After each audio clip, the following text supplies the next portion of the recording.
नाम एहसन है। हम कराची में रहते हैं।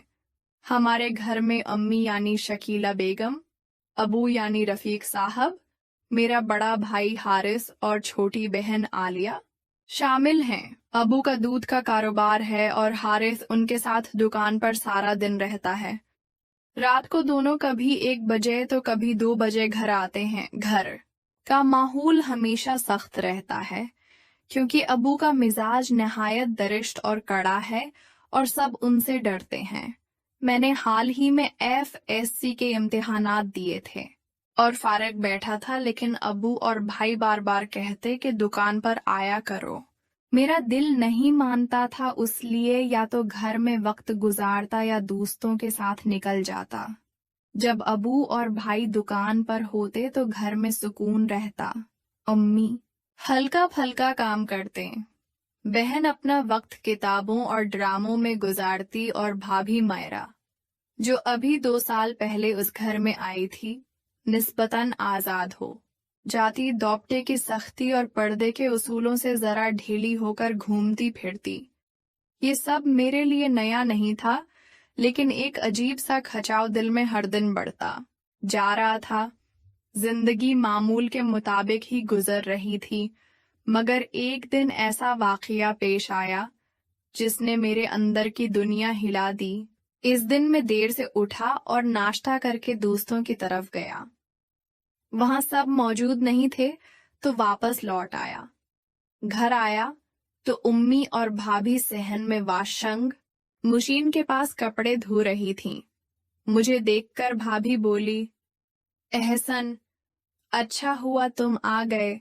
ये कपड़ों की बाल्टी ऊपर ले जाओ, मैं धूप में डाल दूंगी। मैंने बाल्टी उठाई और ऊपर जा पहुंचा। थोड़ी देर बाद भाभी भी ऊपर आ गए। धोने की वजह से उनके कपड़े भीग रहे थे।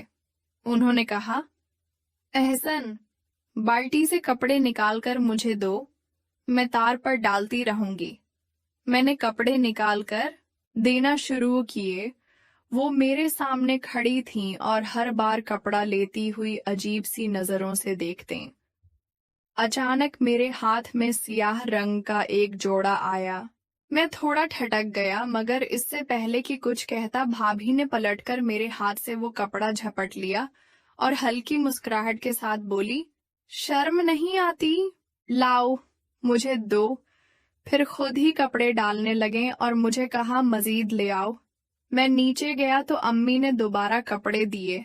जब दोबारा ऊपर पहुंचा तो भाभी दीवार की वोट में खड़ी नीचे ग्राउंड की तरफ देख रही थीं। उनके चेहरे पर ऐसी मोहब्बत थी जैसे किसी को बड़े गौर से देख रही हूं। मैं दब्बे पांव उनके करीब गया और वही मंजर देखने लगा।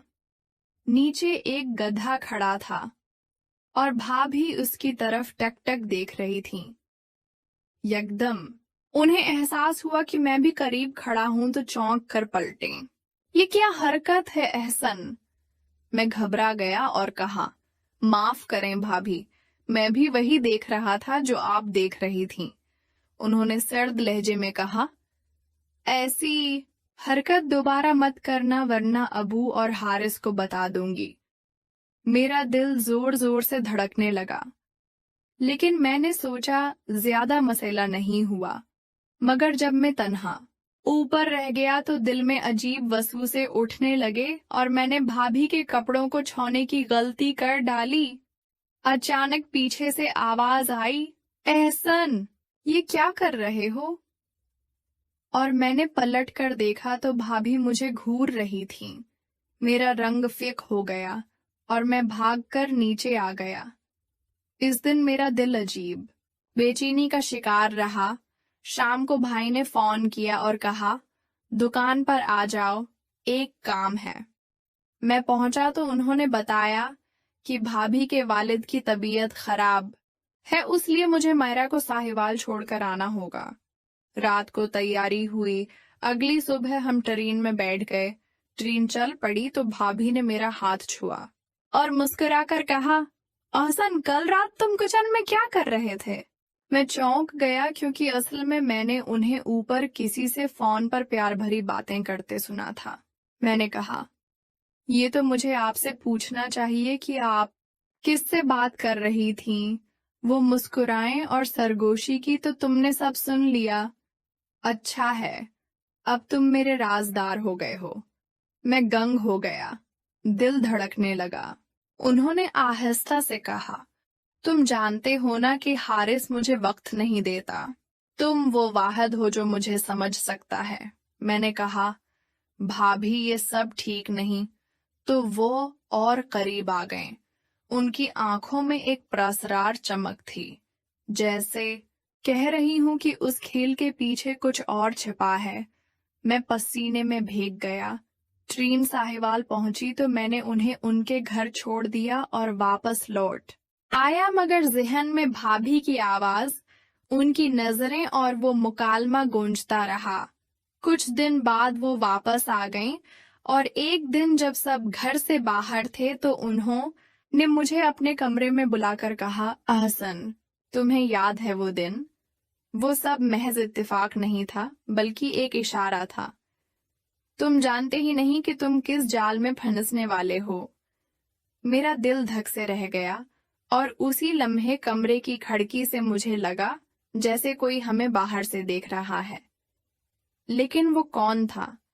ये राज अभी बाकी था।